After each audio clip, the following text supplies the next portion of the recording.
Syracuse University has some explaining to do. I'm Dan Graziano with this ESPN headline, and Syracuse will face the NCAA's Committee on Infractions next week to address allegations of extra benefits and academic issues in its men's basketball and football programs.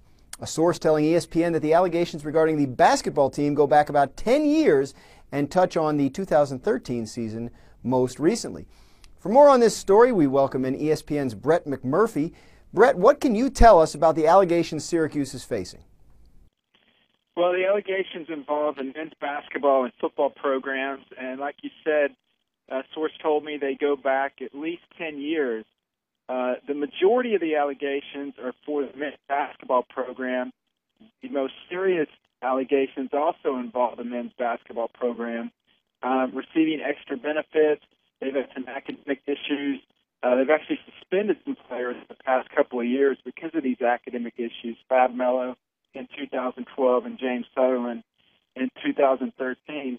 A source told me that there are a lot of things going on consistently with the men's basketball program for a long time, and that seems to be what the Committee on Infractions will focus in on. The good news for the Syracuse football program is that none of the allegations occur since 2009, and that's when Doug Marrone took over as coach. Obviously, he was replaced a couple of years ago by Scott Schaefer when Marrone went to the Buffalo Bills. But I don't think the football allegations are as serious as the basketball, but they're lumped together, so it's going to be interesting to see what the committee infraction rules on the school. Potential penalties are unknown, but anytime you go before the Committee on Infractions, it's pretty serious. It's either a level 1 or level 2 type penalty, and those things can be lack of institutional control, vacating wins, loss of scholarships, a number of things. So the hearing is scheduled for next Thursday and Friday in Indianapolis. And Brett, you mentioned that a hearing in front of the Committee on Infractions could indicate more serious allegations, and you also mentioned the possibility of lack of institutional control. Is that why the university has been trying to take steps and imposing its own discipline on some of the players involved, as you mentioned earlier in your answer, in order to head that off before the committee finds them guilty of this? Yeah, Dan. Usually the NCAA, whenever they are investigating a program, if the program cooperates with the NCAA usually is more lenient in their penalties. So obviously, the Syracuse Post-Standard has reported previously that the school has changed.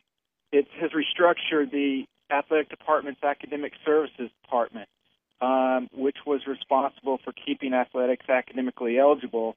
So that may have been a step in trying to, save face, if you will, with the NCAA.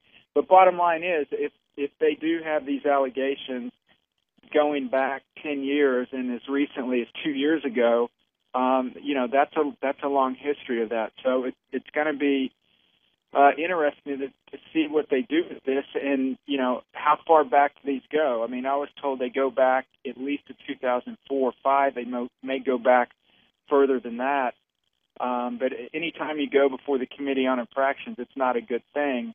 But after the hearing on October 30th and 31st, it usually takes a few months before the NCAA will announce what penalties, if any, they will place on Syracuse.